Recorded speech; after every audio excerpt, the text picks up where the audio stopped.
Para saudara dan saudari yang Tuhan cintai, selamat pagi dan selamat bertemu lagi dalam renungan harian dari Paroki Santo Fransiskus Assisi Apio, edisi hari Rabu, tanggal 26 Juni 2024, dalam masa biasa yang ke-12.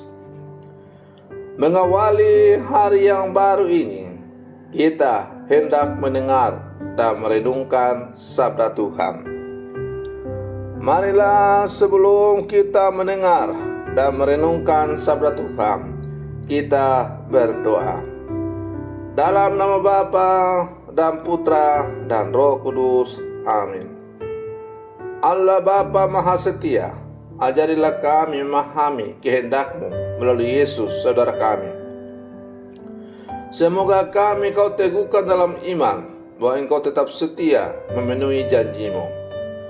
Bersabdalah ya Tuhan, kami siap mendengarkan.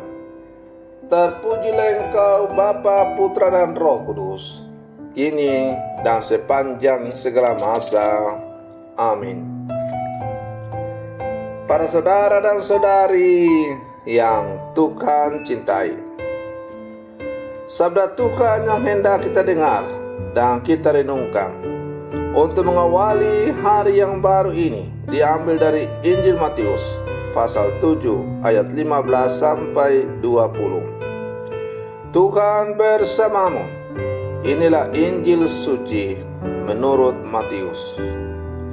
Dalam khotbah di bukit, Yesus berkata, "Waspadalah terhadap nabi-nabi palsu yang datang kepadamu dengan menyamar seperti domba, tetapi sesungguhnya mereka adalah serigala yang buas. Dari buahnya lah kalian akan mengenal mereka. Dapatkah orang memetik buah anggur dari semak duri atau buah ara dari rumput duri? Camkanlah, setiap pohon yang baik akan menghasilkan buah yang baik, sedang pohon yang tidak baik akan menghasilkan buah yang tidak baik.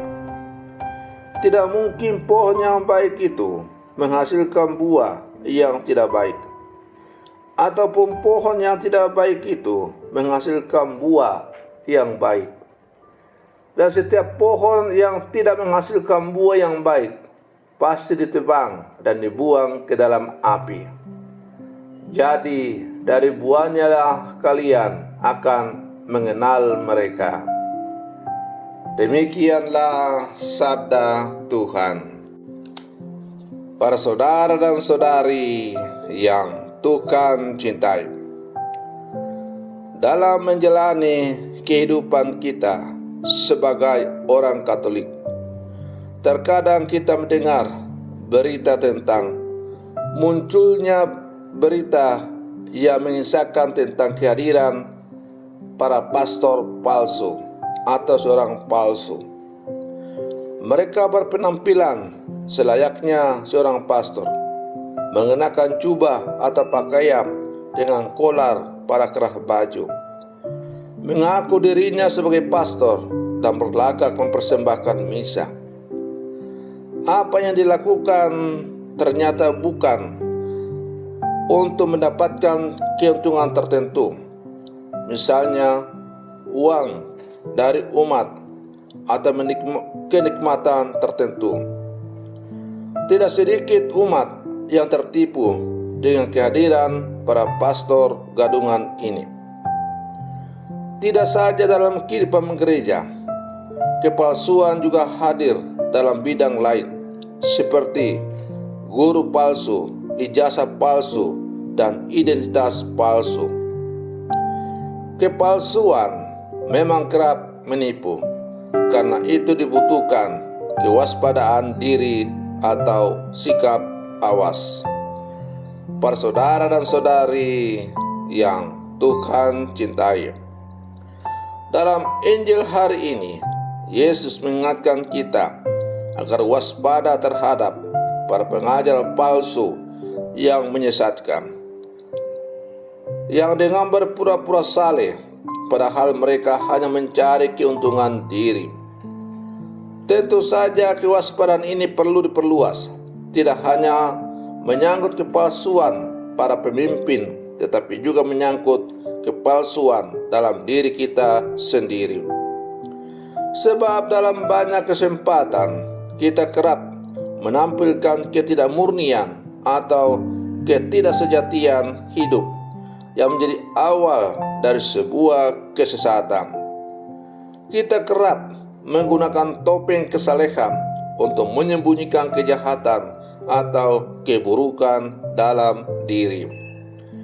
Para saudara dan saudari yang Tuhan cintai, kita perlu berhenti sejenak dan bertanya diri, apa produk dari pikiran, perkataan, dan perbuatanku selama ini? Sudahkah aku memproduksi pikiran yang sehat, ataukah masih berkutat pada pikiran negatif tentang sesama?